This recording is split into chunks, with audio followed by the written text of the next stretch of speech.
Malbouffe, pollution des sols et de l'air, maltraitance animale, nuisances sonores, olfactives. Les accusations envers le monde agricole ne manquent pas. Si bien que le mot agribashing est apparu et est repris en boucle par les paysans et leurs représentants pour exprimer leur malaise. Les agriculteurs français s'estiment dénigrés, déconsidérés, maltraités. À tel point que le 3 octobre dernier, Déméter, une cellule pilotée par la gendarmerie nationale, du suivi des atteintes au monde agricole, a été mise en place. Les racines du malaise de l'agriculture sont profondes. Il y a d'abord une perte d'influence et de pouvoir.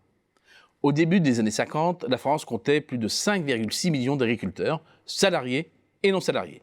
Près de 3 personnes sur 10 travaillaient alors la terre. Aujourd'hui, c'est moins de 750 000, soit 2,6% de l'emploi total, une division par plus de 10. Côté participation à la création de richesses nationales, la part de la valeur ajoutée de l'agriculture dans l'ensemble de l'économie française est passée de 18 à 2% aujourd'hui. La tendance est donc quasiment la même que pour l'emploi. Cette moindre représentation fragilise le secteur, moins fort politiquement car moins présent. Dans les années 50, un maire sur 2 était agriculteur, contre 13,6% aujourd'hui, un chiffre qui grimpe à 20,2% en ajoutant les retraités agricoles. Les agriculteurs sont de fait de plus en plus concurrencés dans l'accès aux responsabilités par l'arrivée de nouvelles populations dont le regard sur la campagne n'est pas la même que le leur. Espaces résidentiels, récréatifs, avec le développement du tourisme vert, des résidences secondaires, de lieux de chute pour passer sa retraite pour les uns, espaces de production et sources de revenus pour les autres. L'incompréhension est totale et la multiplication des arrêtés anti-pesticides est vécue comme une attaque en règle. Deuxième source du malaise agricole, sa perte de compétitivité.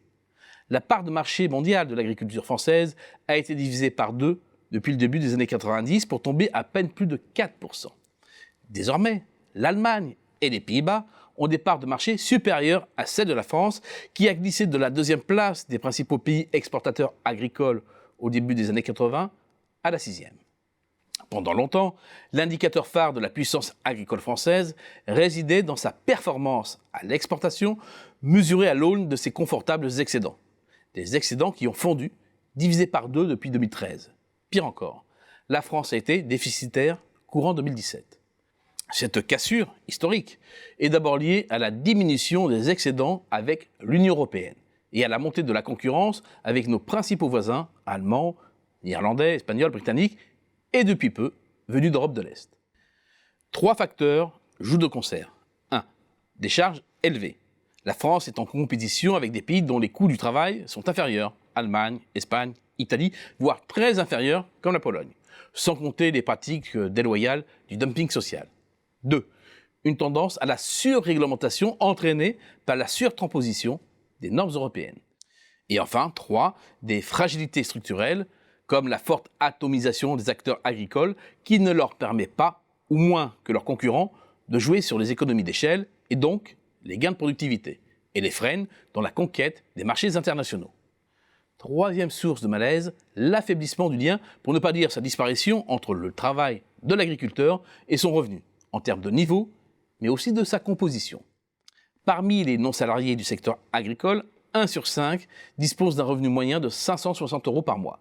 Le revenu mensuel moyen est de 1 340 €, c'est en dessous du SMIC mensuel brut qui est de 1 521 €. Et la proportion des exploitations françaises qui auraient un résultat opérationnel négatif sans les subventions était de 22% en 2017, tous secteurs confondus. Les rapports déséquilibrés avec l'aval, groupes industriels et grande distribution ne sont pas étrangers à cette situation. Perte d'influence politique, conflit avec les nouveaux arrivants dans les campagnes, perte de compétitivité, revenus faibles et accrochés aux subventions sur lesquelles les paysans n'ont pas de prise et sont pieds et mains liés, le malaise paysan est profond. Face à la machine de guerre de l'agriculture capitalistique des concurrents, il manque à l'agriculture française une vraie stratégie. Son choix de l'entre-deux est aujourd'hui perdante sur les 2 tableaux, celui des marges et de la compétitivité.